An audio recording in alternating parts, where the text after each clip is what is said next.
देश के यशस्वी प्रधानमंत्री ने जब जो कहा है उसको पूरी प्रखरता के साथ पूरा किया है और जीएसटी में राहत दे करके देश की अर्थव्यवस्था को एक नई रफ्तार दी है और लोगों की इससे सेविंग होगी और देश की अर्थव्यवस्था एक नई क्षितिज तक पहुंचेगी। देश के प्रधानमंत्री का जो सपना है 2047 तक भारत को विकसित बनाने का, उसमें यह एक अहम कारगर कदम होगा।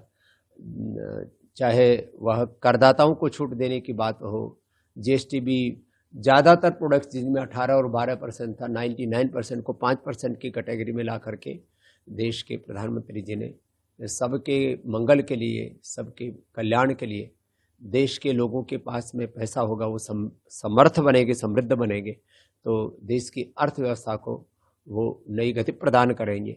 और इसी उद्देश्य से उन्होंने बार बार स्वदेशी का भी आह्वान किया है कि सुबह से शाम तक जो अपने हम नित्य जीवन में जिन वस्तुओं का प्रयोग करते हैं उनको देखें कि हम जिन वस्तुओं का प्रयोग कर रहे हैं, जैसे वो साबुन है, शैम्पू है, टूथपेस्ट है, जो भी हम प्रयोग कर रहे हैं वो देसी है या विदेशी। और जब ये स्वदेशी का भाव जन जन में जगेगा और आत्मनिर्भरता की ओर भारत आगे बढ़ेगा तो निश्चित रूप से विश्व का नेतृत्व करेगा।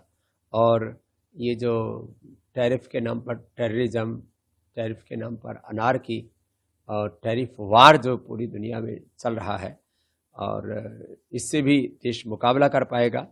भारत के सामने दुनिया को झुकना पड़ेगा। नेगोशिएशन में भारत पूरी दुनिया के सामने अपनी बात मजबूती से रख सकेगा। और इसीलिए देश के प्रधानमंत्री बार बार कह रहे हैं, स्वदेशी अपनाओ, देश को शक्तिशाली, समृद्ध बनाओ, मजबूत बनाओ। और आत्मनिर्भरता ये हमारा सबसे बड़ा इस समय का अभियान है।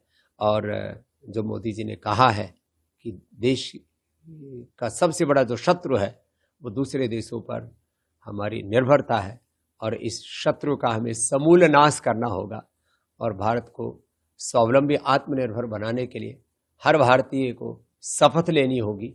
मैं इस बात के लिए प्रतिबद्धता व्यक्त करता हूँ कि पतंजलि देश की फूड की सबसे बड़ी कंपनी होने के नाते और देश की सबसे बड़ी एफएमसीजी की, hair care, dental care, skin care की भी देश की सबसे बड़ी स्वदेशी कंपनी होने के नाते जो मोदी जी ने बेनिफिट पास ऑन किए हैं वो हम ग्राहकों तक पास ऑन करेंगे। उसकी घोषणा की और उनका क्रियान्वयन कल से प्रारंभ हो जाएगा। नवरात्र के अवसर पर इससे बड़ी और सौगात क्या हो सकती है। तो नवरात्र की भी सबको बधाइयाँ, और सब सेविंग करें, सेहत बनाएं, पतंजलि गाय का देसी घी भी खाएं और देसी टूथपेस्ट, देसी साबुन, शैम्पू लगा करके देश की अर्थव्यवस्था को मजबूत बनाएं। जो प्रधानमंत्री जी का सपना है, make in India, make by India. पहले स्वदेशी को लोग हीन भावना से देखते थे। जब से प्रधानमंत्री जी ने स्वदेशी को एक आंदोलन के रूप में उसको स्वर दिया है तो स्वदेशी को गौरव मिला है। और जो अपने आप को स्वदेशी कहने में हिचकिचाते थे भारत की कंपनियां, वो भी आज अपने आप को स्वदेशी कहने लगे हैं। ये एक गौरव की बात। राष्ट्रहित के मुद्दों पर सभी विपक्ष, जिसको मैं प्रतिपक्ष कहता हूँ, उनको भी साथ देना चाहिए, क्योंकि इस देश के लोगों का जिसमें बेनिफिट होता है, फ़ायदा होता है, तो उसी से देश आगे बढ़ता है। और आप यदि ऐसी बातों का विरोध करेंगे तो फिर राजनीतिक रूप से आपका मोक्ष होना सुनिश्चित है। इसलिए विपक्षी दल या प्रतिपक्ष को भी राष्ट्रहित के जितने भी मुद्दे हैं उन पर समर्थन करना चाहिए।